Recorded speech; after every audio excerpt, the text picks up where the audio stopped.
Let's try reading the error. I think it's like trying to enforce some rule that maybe it thinks is a good, reasonable rule. Okay, I want to push that. And now over Okay, here, should be filling that out. it did not pick up the name like it used Right. to. And then let's So if I read the push, actual message. Ref names must follow get ref format rules. So it's saying your branch name doesn't follow the rules on this thing from the Git documentation. Do you not have numbers anymore? Ensure that a reference name is well formed. Okay. Okay, wait a second here.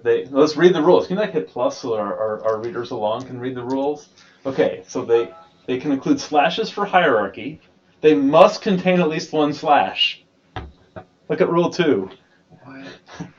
So if you want to follow these rules, you must have at least one slash. No, if the allow one level option is used, this rule is waived. So I would assume that we've been using the allow one level. no, this is a new thing. This was never enforced by Git until I don't know how recently, well, but then we need to do that second thing then. they can't have two dots. They can't. So most of these things, I'm actually really happy to see. Like an open bracket and a branch name. Like you're a madman, right? yet they cannot contain, they cannot end with a slash. Or begin a Yet slash. here it says Those are they're saying a tag slash whatever. Yeah. have depth. Okay. So it seems like we should either change our convention to comply, or we should use the allow one level option. There might be like a checkbox in SourceTree So this that is just does that. exactly the kind of conversation that we love having these sessions for that are Yes, Angular it is. adjacent. So what's your thoughts on this? Like before, we've been perfectly happy living in a flat, one depth Git namespace forever. So I think for this, especially for this type of repo, flat namespace makes sense. I mean, like, so for our process that we mostly do for this, like you're saying, and most others, no, not most, many others, we never have more than like a dozen, maybe 20 on a really busy project, branches kept alive. And so we've kind of like, we have not, for most of our, we're not using that Git flow thing most of the time, right? So we have not really found it all that helpful to have in like fact, this like disallowing the namespaces actually conforms better to the and would help us better enforce the kind of strategies and disciplines that we have on our teams of, of just keeping that history clean and concise. And in fact, we sometimes intentionally have like a different naming scheme. Like so we've had customer projects where it's really important to have, what do they call it, like traceability, auditability, whatever. They want to know which like work item, work order, issue tracker.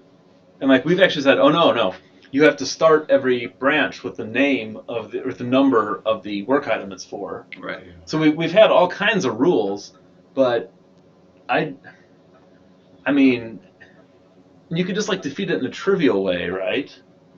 But I mean, like, I guess it matters. Like, if your work is clearly, crisply divided into like fixes and features, but a lot of times the way a change request arrives, even from each other, it's like almost like a philosophical debate whether it's a fix or a feature. I feel like we'd be artificially plastering a hierarchy onto this. I've seen people that just put the name of the developer as the first element of the hierarchy, which is kind of cool because it groups each person's together in the list. Here's another way of just thinking about it. We often have changes that are categorically, here are class tweaks versus like here's an intentional initiative. Like changes versus additions. Well, it's like in class, like here's my San Diego class for June 25th.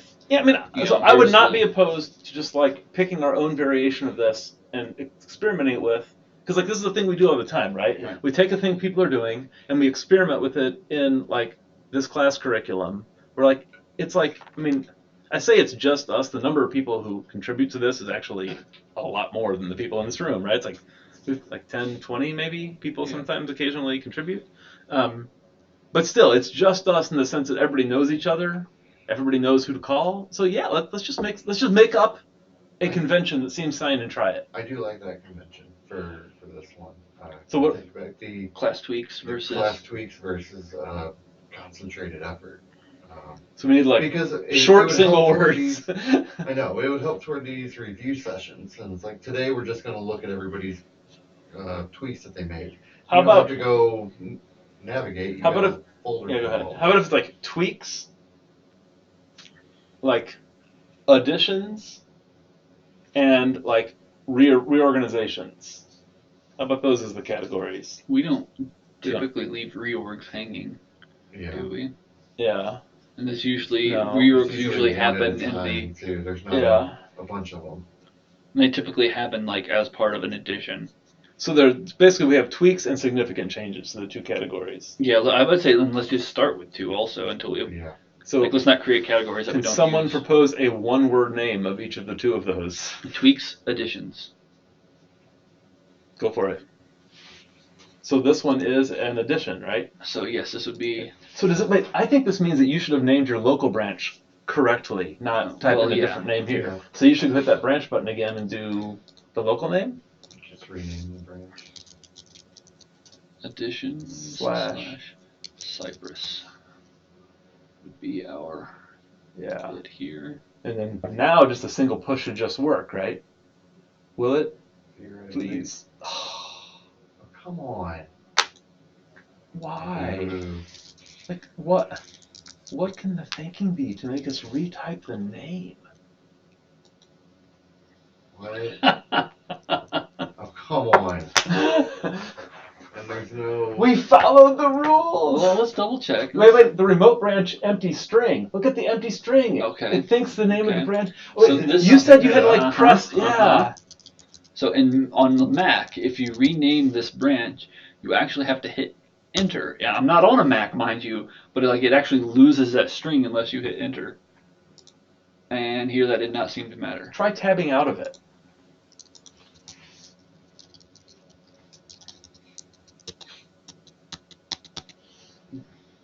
Fingers crossed.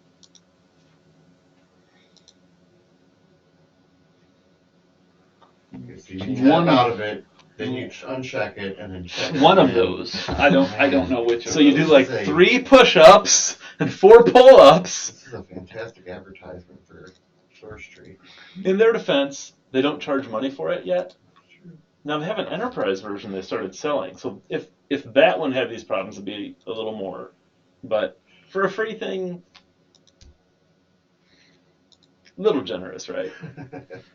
All right. So now on this we have the additions. Yeah. What are these called? Folders, categories? What's the actual directory? Grouping. Hierarchical or colloquially directory grouping. Yeah. So we now have the additions directory Hmm. that contains the Cypress branch. Cool. So is that it for this one? Yeah, I think that one does it for. So